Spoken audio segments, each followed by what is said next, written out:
Ketika saya kuliah dan mengikuti kelas teologi sistematis, kami belajar tentang Arianisme. Saya seperti, ya ampun, itulah yang saya yakini. Saya berada di area yang saya tidak tahu mengapa intuisi saya begitu condong ke kelompok sesat. Itulah sebabnya sekarang saya lebih sering bersuka cita.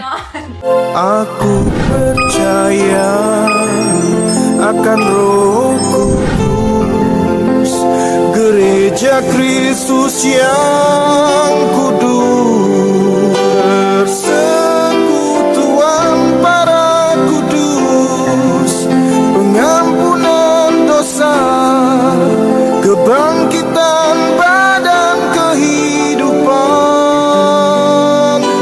yang kekal.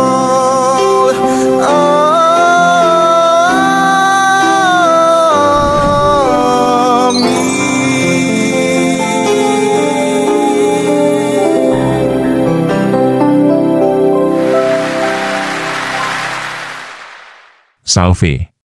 Kali ini Katolik Harus Tahu menampilkan Lizzie, seorang Katolik konvert dari Protestan, yang berbagi perjalanan iman dan pengalaman pribadinya melalui banyak platform.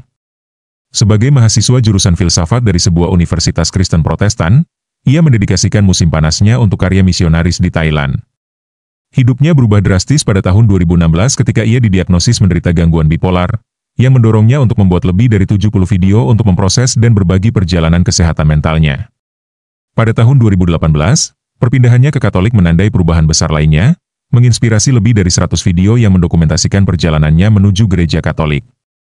Kini menjadi seorang istri sejak tahun 2022 dan seorang ibu sejak tahun 2024, Lizzie terus membuat konten tentang kekristenan, filsafat, kesehatan mental, dan kehidupan keluarga. Dalam video ini, Lizzie berbagi perjalanan pribadinya melalui berbagai ajaran sesat teologis Kristen, yang tanpa disadarinya, pernah ia yakini sebagai seorang Protestan sebelum memeluk iman Katolik.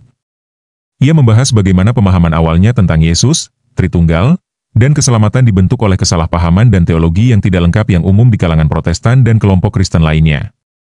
Lizzie menelusuri beberapa ajaran sesat historis, termasuk Gnostisisme, Arianisme, Sabellianisme, Pelagianisme, dan lainnya, menjelaskan apa yang terkandung di dalamnya, bagaimana ia pernah bersekutu dengan ajaran-ajaran sesat tersebut tanpa disadarinya, dan bagaimana mempelajari doktrin dan teologi Katolik membantunya mengoreksi pandangannya. Tema utamanya adalah realitas fisik dan spiritual kebangkitan, hakikat Tritunggal, peran rahmat dalam keselamatan, dan pentingnya tradisi suci gereja di samping kitab suci. Lizzie juga membahas doktrin-doktrin Protestan yang umum seperti sola scriptura dan sola fide, mengkritiknya dari perspektif Katolik.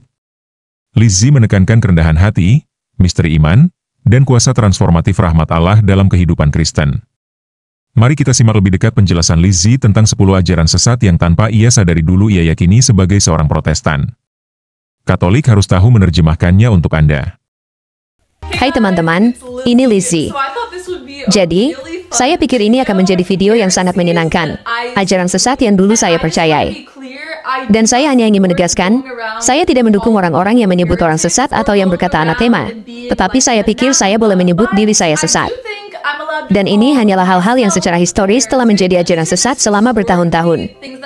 Keyakinan saya tentang siapa Yesus dan Trinitas sepenuhnya salah. Dan saya pikir kebanyakan Protestan tidak mempercayai ajaran sesat ini, tetapi saya mempercayainya. Jadi, saya tidak mengatakan bahwa Protestantisme sangat sesat. Saya pribadi hanya mempercayai banyak ajaran sesat. Jadi, nomor 1 adalah Gnostisisme. Saya tidak akan pernah mengaku sebagai seorang Gnostik, tetapi saya pikir ada sisa-sisa unsur-unsur Gnostisisme dalam kekristenan modern. Satu hal yang dulu saya percayai dan saya ubah pikiran saya di perguruan tinggi setelah berbicara dengan teman Katolik saya, tetapi saya pikir kebangkitan hanyalah spiritual. Jadi, saya pikir setelah kita mati, kita hanya akan menjadi roh. Saya pikir kepribadian hanyalah jiwa di dalam tubuh. Dan cara pandang Gnostik, mereka ingin menjauh dari hal-hal fisik, menjauh dari tubuh karena tubuh itu jahat. Kejadian 1 ayat 31, maka Allah melihat segala sesuatu yang diciptakannya itu baik. Jadi, hal itu saja sudah membantah Gnostisisme. Satu hal lagi, gereja Katolik sangat menekankan konsep membawa surga ke bumi. Jadi, bukan berarti kita akan masuk surga setelah kita mati, tetapi kita menciptakan lebih banyak kebenaran, keadilan di dunia saat ini dan membawa surga ke bumi. Itulah tujuan utama kekristenan, kita seharusnya secara nyata mengubah dunia di sekitar kita. Namun, saat tumbuh dewasa, saya tidak pernah berpikir seperti itu. Baru setelah bertemu umat Katolik dan mempelajari karya N.T. Wright, muncul gagasan bahwa kebangkitan bersifat fisik dan setelah kita mati jiwa kita akan menjadi bagian dari tubuh yang baru. Kita tidak hanya mengambang dalam realitas non-fisik ini. Dunia fisik, dunia materi, dapat ditebus melalui Kristus. Hal besar yang diyakini kaum Gnostik adalah mereka tidak percaya pada kehadiran Ekaristi karena bagi mereka tampak mengerikan bahwa Yesus bisa turun sebagai pribadi fisik, karena mereka menganggap segala sesuatu yang fisik itu jahat dan materi tidak dapat ditebus. Jadi, fakta bahwa Yesus turun dalam kehadiran nyata Ekaristi adalah sesuatu yang tidak dapat dipercayai oleh kaum Gnostik. Sehingga masuk akal bagi saya bahwa umat Katolik yang percaya pada kehadiran nyata adalah orang-orang yang paling lantang menyerukan surga ke bumi. Konsep-konsep ini saling terkait dan sangat anti-Gnostik. Kedua, Sabellianisme. Jadi ini adalah ajaran sesat Kristologi, yaitu gagasan bahwa Allah Bapa, Yesus, dan Roh Kudus bukanlah realitas yang berbeda. Bahwa dari perspektif kita tampak seperti realitas yang berbeda, tetapi dalam realitas objektif mereka hanyalah satu Tuhan. Sebenarnya tidak ada tiga bagian Tuhan. Itulah Sabellianisme. Dan ketika saya tumbuh dewasa, saya ingat di kelompok remaja mereka menjelaskan Trinitas sebagai air, es, dan uap, dan itu tidak pernah benar-benar saya pahami. Saya tidak pernah benar-benar mempercayainya. Tidak masuk akal bagi saya bahwa ketika saya berdoa kepada Tuhan, ada juga anak Tuhan dan Roh Kudus. Saya melihat ada satu entitas Tuhan. Sejujurnya, Kristologi saya sangat kacau saat tumbuh dewasa. Saya tidak tahu bagaimana memahami Yesus. Ketiga, Arianisme. Arianisme adalah keyakinan bahwa Yesus tidak sepenuhnya ilahi, tidak sepenuhnya Tuhan. Dan saya percaya hal ini saat tumbuh dewasa karena ibu saya dan saya selalu berbincang-bincang dan beliau akan berkata, tidak masuk akal kalau Tuhan bisa mati di kayu salib. Tidak masuk akal kalau Yesus berdoa kepada dirinya sendiri. Apa artinya itu? Dan saya pikir solusi untuk masalah Kristologi saya adalah bahwa Tritunggal adalah sebuah misteri. Itu membingungkan. Kita tidak sepenuhnya memahaminya dan kita tidak perlu memahaminya. Di Konsili Nicea, dikabarkan bahwa Santo Nikolas memukul Arius karena dia telah mengacaukan Kristologi. Dan itu juga sangat lucu, karena saya selalu memiliki Kristologi yang berbeda saat tumbuh dewasa, terpisah dari gereja saya. Ketika saya kuliah dan berada di kelas teologi sistematis dan kami belajar tentang Arianisme, saya seperti, ya ampun, itulah yang saya percayai. Saya seorang Arian, dan saya senang karena ada istilah untuk itu. Jadi, Katolikisme sangat membantu saya. Mungkin itu sebabnya saya harus menjadi Katolik. Saya sangat radikal dengan Kristologi saya, lebih dari semua Protestan lain yang saya kenal. Nomor 4, Helvidianisme. Saya pernah membuat video terkait hal ini dan menyebutkan Helvidius dalam video saya, 5 alasan Maria menjadi perawan abadi. Jadi, dalam video itu, saya menyebutkan bagaimana Santo Hieronymus menulis esai berjudul Melawan Helvidius. Jadi, Helvidius berargumen bahwa Maria dan Yusuf berhubungan seks setelah ia melahirkan Yesus dan bahwa Yesus memiliki semua saudara laki-laki dan perempuan ini. Dan ketika tumbuh dewasa, saya selalu berpikir bahwa Yesus memiliki saudara kandung karena ada ayat-ayat Alkitab tentang saudara laki-laki dan perempuan Yesus. Dan baru-baru ini saya benar-benar menelitinya dan menemukan bahwa kata Yunani untuk saudara kandung dan sepupu adalah kata yang sama. Dan saya membaca bahwa di gereja mula-mula, pada abad pertama dan kedua, mereka menganggap Maria sebagai perawan abadi. Saya akan langsung menuju ke video lengkap tentang keperawanannya yang abadi. Tetapi pada dasarnya dalam budaya Yahudi, mereka percaya bahwa setelah seseorang mengalami Tuhan dengan cara yang begitu nyata, mereka tidak akan berhubungan seks dengan pasangannya setelah pengalaman itu. Sudah sangat jelas dalam budaya mereka mengapa mereka tidak mau berhubungan seks. Namun, dari budaya postmodern dan pasca revolusi seksual, saya selalu berpikir Yesus punya saudara kandung dan saya sama sekali tidak berpikir dia perawan abadi. Itu tidak masuk akal. Namun, kontroversi ini sudah lama terjadi. Helvidius tampak seperti orang bodoh dalam esai Santo Hieronymus. Nomor 5, Nestorianisme. Jadi ini abad kelima dan saya tidak yakin apakah saya akan menempatkan Kristologi saya di bawah ini 100%. Tetapi ketika saya memikirkan pandangan Kristologi saya sebelumnya, saya agak setuju dengan ini. Tetapi pada dasarnya mereka percaya bahwa Yesus adalah dua pribadi yang terpisah, bukan satu pribadi. Karena itu, mereka menyangkal bahwa Maria adalah Bunda Allah atau bahwa Maria adalah Theotokos. Dan ketika tumbuh dewasa, saya jelas tidak setuju bahwa Maria adalah Bunda Allah. Saya berpikir, Tuhan itu kekal. Tuhan tidak punya ibu. Dan saya ingat di kelas 1 saya di sekolah, seorang anak mengatakan bahwa Tuhan punya ibu dan saya seperti, tunjukkan padaku di kitab Kejadian di mana tertulis tentang kelahiran Tuhan. Tuhan tidak punya ibu. Tapi itu sangat penting di kelas tentu saja. Dan begitu saya mulai meneliti tentang Ortodoks dan Katolik, saya tersadar bahwa jika Yesus sepenuhnya Tuhan, maka tentu saja Maria adalah Bunda Allah. Tapi saya agak berpandangan Nestorian di mana saya menganggap Yesus berbeda dari Tuhan, yang sejalan dengan Arianisme dan Sabellianisme. Dan di kelas sejarah kekristenan saya di tahun ketiga di Pepperdine, saya ingat belajar tentang kaum Nestorian dan berkata, ya saya ini menjadi seorang Nestorian. Saya setuju dengan itu. Saya tidak tahu mengapa intuisi saya begitu condong ke kelompok sesat, jadi itulah mengapa saya mendukung mereka. Namun, mempelajari kontroversi Nestorian membantu saya menerima dogma-dogma Maria karena saya mengerti bahwa menyebut Maria Bunda Allah bukan hanya untuk meninggikan Maria, tetapi untuk memastikan bahwa orang-orang memiliki kristologi yang murni. Jadi, jika ditekankan bahwa Maria adalah Bunda Allah, maka secara batin Anda juga menekankan bahwa Yesus sepenuhnya adalah Tuhan. Jadi saya membutuhkan itu untuk memiliki kristologi yang tepat karena intuisi saya sangat kacau. Nomor 6, Pelagianisme. Jadi, ini terjadi pada abad ke-5 dan Santo Agustinus menentang kaum Pelagian dan dia menang. Saya sangat menyukai Santo Agustinus. Saya pernah mengatakan satu hal yang tidak saya setujui tentang Santo Agustinus dalam sebuah video setahun yang lalu. Dan sejak itu semua orang mengira saya membenci Santo Agustinus. Saya tidak pernah membenci Santo Agustinus. Saya banyak membaca karya Santo Agustinus di perguruan tinggi dan setelah kuliah, dan saya menyukai Santo Agustinus. Jadi, kaum Pelagian menyangkal dosa asal, yang saya sangkal sampai beberapa bulan yang lalu, dan saya masih membenci konsepnya. Intuisi saya membenci konsep dosa asal karena saya pikir itu aneh. Jadi, kaum Pelagian berpikir bahwa kita dilahirkan dalam keadaan amoral. Jadi, bukan berarti kita benar-benar baik, bukan berarti kita tidak bermoral, tetapi kita berada di tengah-tengah, yang sepenuhnya saya yakini. Saya ingat betul percakapan dengan kelompok remaja saya di suatu acara kelompok remaja. Kami sedang makan malam bersama dan saya mengatakan bahwa itulah keyakinan saya. Bukan bahwa kita dilahirkan dalam dosa asal, dilahirkan dalam kejahatan, bukan bahwa kita dilahirkan untuk condong ke arah kebaikan, tetapi seolah-olah kita punya pilihan. Dan itu sangat Pelagian untuk percaya bahwa manusia dilahirkan netral secara moral. Namun, keyakinan utama Pelagian adalah bahwa manusia dapat menyelamatkan diri sendiri tanpa Tuhan. Dan saya selalu berpikir demikian, bahwa manusia bisa menjadi baik tanpa Tuhan. Dan sekarang saya masih berpikir bahwa manusia bisa menjadi baik tanpa menjadi Kristen. Tetapi saya percaya bahwa Tuhan sepenuhnya hadir dalam diri setiap orang. Sedangkan kaum Pelagian tidak berpikir Tuhan harus hadir dalam diri seseorang agar mereka menjadi baik. Namun, masalahnya dengan kaum Pelagian adalah mereka berpikir bahwa kasih karunia Tuhan tidak diperlukan untuk menyelamatkan dan menebus seseorang, dan agar mereka menjadi baik. Namun, intuisi saya, terutama di sekolah menengah, hanyalah bahwa orang-orang pasti bisa menjadi baik dengan sendirinya karena saya melihat begitu banyak kebaikan pada orang-orang yang bukan Kristen. Dan umat Katolik berpikir bahwa orang-orang yang bukan Kristen mungkin diselamatkan dan bisa menjadi baik. Justru ajaran Katolik sangat meneguhkan manusia. Dalam sebuah katekismus, mereka mengatakan bahwa orang yang belum pernah mendengar tentang gereja dapat memperoleh keselamatan kekal. Tetapi itu hanya karena kita percaya bahwa Tuhan hadir dalam setiap orang.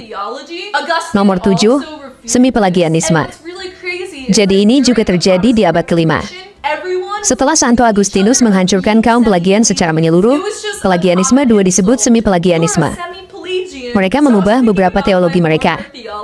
Santo Agustinus juga membantahnya. Dan yang benar-benar gila adalah selama reformasi Protestan, semua orang saling menuduh sebagai semi-Pelagian. Itu hanya hinaan biasa, kamu semi-Pelagian.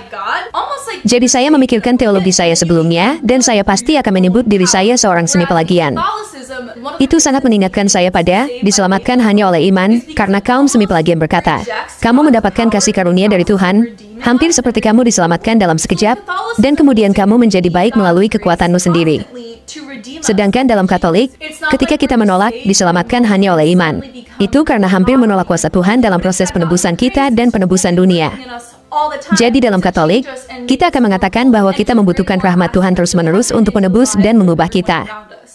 Bukan berarti kita diselamatkan dalam sekejap lalu tiba-tiba menjadi sangat saleh dan kudus, melainkan rahmat Tuhan yang bekerja sepenuhnya di dalam kita setiap saat untuk mengubah kita, menjadikan kita lebih kudus, dan membawa lebih banyak aspek surga ke dalam kehidupan setiap orang di sekitar kita.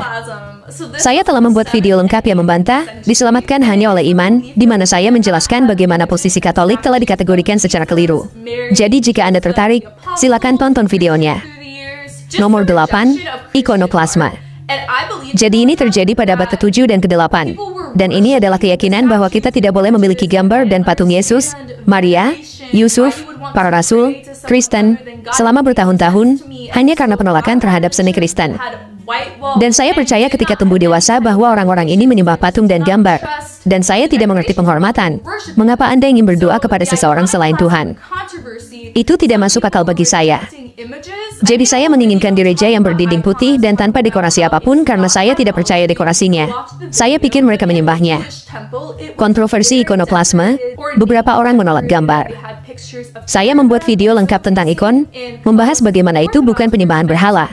Lihat videonya. Namun, di bait suci Yahudi, ikon-ikon itu sangat dihiasi dengan hiasan, dan mereka memiliki gambar kerubim. Hal yang sama juga terjadi dalam Katolik dan Ortodoks, yang dimaksudkan untuk membuat Anda merasa seperti berada di surga. Dan ini kembali ke beberapa ajaran sesat yang saya bicarakan, seperti Gnostisisme yang menganggap materi itu buruk, atau Arianisme yang menganggap Yesus tidak sepenuhnya Tuhan. Alasan mengapa gambar dan patung begitu penting dalam teologi kita adalah karena hal itu menunjukkan bahwa Tuhan dapat menebus materi fisik, bahwa Tuhan menciptakan dunia fisik sebagai kebaikan. Nomor 9, Protestantisme, Sola Scriptura. Saya percaya ketika tumbuh dewasa bahwa kita seharusnya hanya memiliki Alkitab, bukan tradisi. Yang tidak saya pahami ketika saya masih muda adalah bahwa tradisi gereja bukan sekadar teologi yang dibuat-buat, melainkan interpretasi Alkitab. Saya ingin membacakan beberapa ayat Alkitab yang secara terang-terangan membantah Sola Scriptura. Lihat 2 Petrus 1 ayat 20. Yang terutama harus kamu pahami, bahwa nubuat-nubuat dalam kitab suci tidak boleh ditafsirkan menurut kehendak sendiri. Lalu 2 Tesalonika 2 ayat 15. Karena itu saudara-saudara, berdirilah teguh dan berpeganglah pada tradisi yang telah kami ajarkan kepadamu, baik secara lisan maupun secara tertulis. Selanjutnya 1 Timotius 3 ayat 15. Jika aku terlambat, engkau akan tahu bagaimana orang harus hidup sebagai keluarga Allah, yaitu jemaat dari Allah yang hidup, tiang penopang dan dasar kebenaran. Jadi, gereja adalah tiang penopang dan dasar kebenaran, bukan Alkitab. Nomor 10, Sola Fide, diselamatkan hanya oleh iman. Jadi seperti yang sudah saya katakan, saya sudah membuat video lengkap untuk membantah hal ini. Silakan tonton. Dan di video itu, saya membahas bagaimana menyingkirkan sola fide sangat cocok dengan konsep membawa surga ke bumi, yang sudah saya bahas sebelumnya dengan semi pelagianisme. Seperti yang sudah saya katakan, semi pelagianisme mengajarkan bahwa Anda diselamatkan oleh kasih karunia, tetapi jasa-jasa Anda sendirilah yang mengubah diri Anda dan menjadikan diri Anda lebih kudus. Maka, tanggapan Katolik terhadap sola fide adalah bahwa kita senantiasa membutuhkan Roh Kudus yang bekerja di dalam kita untuk menebus, mengubah, dan menjadikan kita orang-orang yang lebih serupa dengan Allah. Dan itulah yang dimaksud dengan perbuatan dalam iman Katolik, yaitu Roh Kudus yang senantiasa mengubah kita, bekerja di dalam kita. Dan Alkitab sepenuhnya bertentangan dengan diselamatkan hanya oleh iman. Tetapi ada orang yang akan berkata, engkau memiliki iman dan aku memiliki perbuatan. Tunjukkanlah kepadaku imanmu tanpa perbuatan, dan aku akan menunjukkan kepadamu imanku melalui perbuatanku. Percayakah engkau bahwa hanya ada satu Allah? Baik setan-setan pun percaya akan hal itu dan gemetar. Hai orang bodoh, maukah engkau membuktikan bahwa iman tanpa perbuatan adalah sia-sia? Jadi ini bukan dikotomi antara iman dan perbuatan. Iman adalah keyakinan yang mengarah pada tindakan. Umat Katolik tidak menyangkal bahwa kita membutuhkan rahmat Allah untuk menyelamatkan kita. Ajaran Katolik hanya mengatakan bahwa iman adalah perbuatan dan bahwa kita akan melihat iman itu terwujud melalui Roh Kudus yang bekerja melalui kita untuk membawa surga ke bumi. Aku sangat mengasihi kalian. Dan itu adalah beberapa ajaran sesat yang dulu kupercayai sebelum aku menjadi Katolik dan memahami Kristologi. Aku sangat mengasihi kalian, dan sampai jumpa di video berikutnya. Dadah AA. Baiklah, saudara-saudariku umat Katolik. Mari kita tarik beberapa kesimpulan dari kesaksian Lizzie. Pertama, kebangkitan fisik sebagai inti kepercayaan Kristen. Keyakinan awal Lizzie yang dipengaruhi Gnostik bahwa kebangkitan hanyalah spiritual mencerminkan kesalahpahaman yang meluas yang merendahkan dunia material.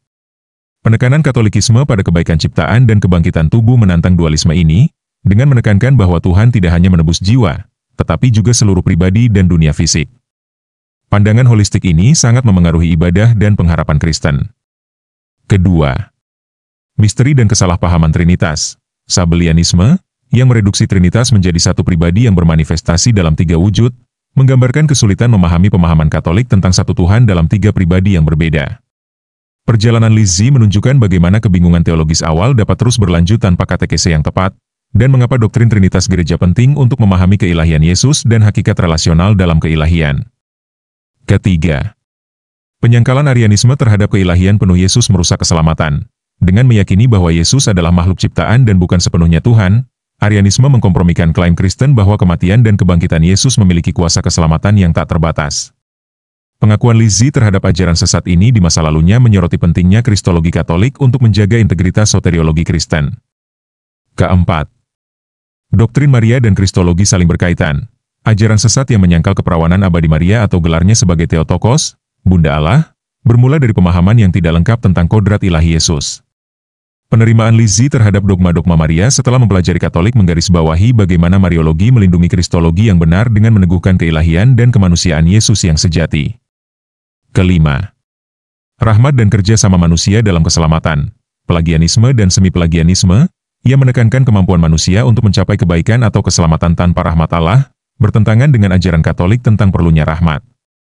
Keyakinan Lizzie sebelumnya bahwa manusia dapat menjadi baik secara moral tanpa Allah mencerminkan intuisi alami manusia, tetapi mengabaikan peran rahmat yang transformatif dan berkelanjutan dalam kehidupan Kristen. Sikap Katolik yang bernuansa ini menegaskan tanggung jawab manusia dan pertolongan Allah yang tak tergantikan. Keenam, peran seni sakral dalam ibadah dan teologi. Kecurigaan awal Lizzie terhadap gambar-gambar religius sebagai penyembahan berhala mengungkapkan kesalahpahaman umum yang berasal dari ikonoklasme. Tradisi Katolik dan Ortodoks memandang ikon dan patung bukan sebagai objek ibadah, melainkan sebagai jendela menuju keilahian, yang menegaskan bahwa materi dapat disucikan dan digunakan untuk mengangkat jiwa kepada Allah. Hal ini bertentangan dengan pandangan dualistik yang menolak dunia fisik sebagai sesuatu yang jahat. Ketujuh, pentingnya tradisi di samping kitab suci. Lizzie mengkritik sola scriptura, doktrin Protestan yang menyatakan bahwa hanya kitab suci yang berwibawa, dengan merujuk pada ayat-ayat Alkitab yang menegaskan peran tradisi gereja. Hal ini memperkuat pandangan Katolik bahwa gereja yang hidup, dibimbing oleh Roh Kudus, menafsirkan kitab suci dan memelihara ajaran yang autentik, sehingga mencegah penafsiran yang individualistis atau keliru. Kedelapan, iman dan perbuatan tak terpisahkan dalam teologi Katolik. Bertentangan dengan doktrin Protestan sola fide atau iman saja, Katolik mengajarkan bahwa iman tanpa perbuatan adalah mati. Lizzie menjelaskan bagaimana doktrin ini mendukung spiritualitas yang dinamis di mana iman adalah kepercayaan aktif kepada Tuhan yang menghasilkan transformasi dan tindakan kasih yang nyata, yang menandakan karya Roh Kudus yang berkelanjutan di dalam diri orang percaya untuk membawa surga ke bumi. Kesembilan, misi kekristenan melibatkan transformasi dunia sekarang. Menolak penghinaan gnostik terhadap dunia fisik, ajaran Katolik yang dianut Lizzie menekankan bahwa umat Kristen dipanggil untuk membangun keadilan dan kebenaran di bumi, mewujudkan kerajaan Allah di sini dan saat ini. Dimensi praktis iman ini menyelaraskan ibadah, teologi, dan aksi sosial dalam satu tujuan yang terpadu.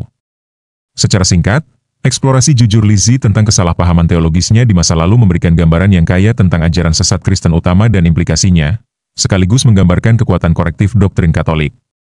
Kisahnya merupakan kesaksian tentang pentingnya studi teologi yang ketat, kerendahan hati dalam iman, dan keterbukaan terhadap bimbingan Roh Kudus.